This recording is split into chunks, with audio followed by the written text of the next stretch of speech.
পরে আমি বলছি দেখো স্বর্ণের চেন এগুলো বিক্রি করা তো ভালো না, পরে তো ফোন আসছে তো ফোন সেল কর।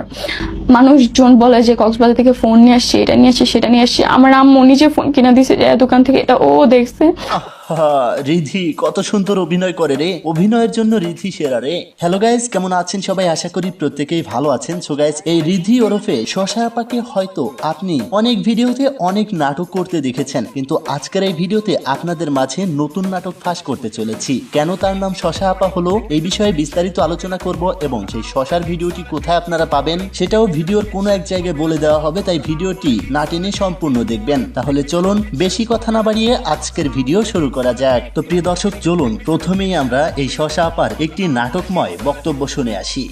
ভিতর আমাকে বলতেছে যে কিছুদিন পরে বলতেছে যে আমার কিছু টাকা লাগবে। পরে আমি বলছি যে আমি এখন কুইক পাবো এত টাকা। পরে বলছে তোর স্বর্ণের চেন বা আংটি থাকলে বিক্রি করে দে। পরে আমি বলছি দেখো স্বর্ণের চেন এগুলো বিক্রি করা তো ভালো না, পরে তো ফোন আসছে তো ফোন সেল কর। মানুষজন বলে যে কক্সবাজার থেকে ফোন নিয়ে আসছি, এটা নিয়ে আসছি, সেটা নিয়ে আসছি। আমার আম্মু নিজে ফোন কিনে দিছে যে দোকান থেকে, এটা ও দেখছে, ও এগুলোর অপবাদ দিছে আমাকে। পরে হলো যে আমি ফোনটা আছে না ফুলটাও সেল করে দেওয়ার জন্য। গাইস, কান্নামাখা চোখে কতই না মধুর লাগছে এই মেয়েটিকে, কিন্তু এই মেয়েটির ভয়েস শুনলে আপনি কিন্তু তাকে পেছন থেকে মারতে চাইবেন। যারা আমার নামে গসিপ করছো, তোমাদের আমি বালতিও দাম দেই না, তো তোমরা গসিপ না করে তোমার হইলো মধু খাও, মধু মধু রসমালাই রসমালাই। আমাকে যে পাবে সে খালি মধু মধু করবে, বুঝছো? আমি একটা রসমালাই। তো যাই হোক প্রিয় দর্শক, এই শশা আপা ওরফে রিধি আপা রাতারাতি ভাইরাল হয়ে হচ্ছে কক্সবাজার যে এই সেই কক্সবাজার আপা যে কিনা কক্সবাজার যে একটি ফোন কিনেছিল, কিন্তু তিনি কি বললো যে এই ফোনটি নাকি তার মায়ের কিনে দিয়েছিল। কান্নামাখা চোখে বলছে, তাই না গাইস? এই রিধি আপা জানান সে ভালোবাসার মানুষের কাছে কাছে তার যে গোপন ভিডিওগুলি আছে সেগুলি যেন পাবলিশ না করা হয়, কিন্তু সেগুলি পাবলিশ করে দিয়েছে তার প্রিয়তমা ভালোবাসার মানুষ।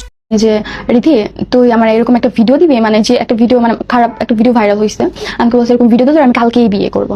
পরে মানে কসম বলছি, কসম বিয়ে করবি কালকে? পরে বলছে আমি কালকেই তোর বিয়ে করবো, আমার মায়ের কসম বাবার কসম, না করলে তোর জীবনের কথা কোনো দেখিস, তুই মরে গেলে কথা বলবো, মানে অনেক উল্টাপাল্টা কথা বলছে। পরে আমি অনেক ইমোশনাল হয়ে গেছি, বলছে দে অনেকবার করে বলছে। পরে মানে ভিডিওটা মানে ওর সাথে কলেজ ছিল, ভিডিওটা স্ক্রিন রেকর্ডিং করে রাখছে। আমি তো ভাবি না কখন স্ক্রিন রেকর্ডিং করে রাখছে, এগুলো আমি অনেক ট্রাস্ট করতাম, মানে অন্ধের মতো বিশ্বাস করতাম।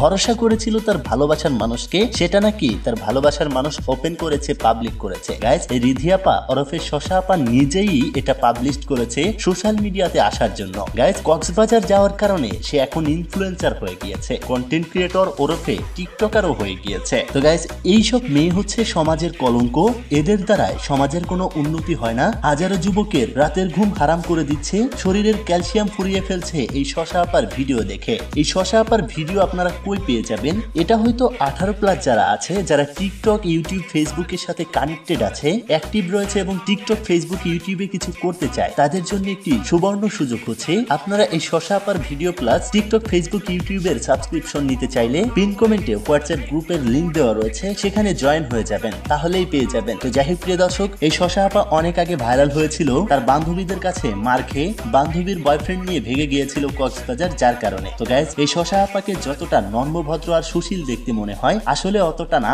শশার ভিডিওটি দেখলেই আপনারা বুঝতে পারবেন যে আসলে সে শশাটা কত মজা করে খায়। তো যাই হোক প্রিয় দর্শক, এই ছিল রিধি আপার বিস্তারিত বিষয়। রিধি আপার একটি ভিডিও না, টোটাল 4টি ভিডিও সোশ্যাল মিডিয়াতে ছড়িয়ে পড়েছে, যেখান থেকেই ইনফ্লুয়েন্সার বনে গিয়েছে এই রিধি আপা। তো গাইস, এই ছিল আজকের ভিডিও। দেখা হচ্ছে পরবর্তী ভিডিওতে। ততক্ষণ আর সবাই ভালো থাকুন, সুস্থ থাকুন, খোদা হাফেজ।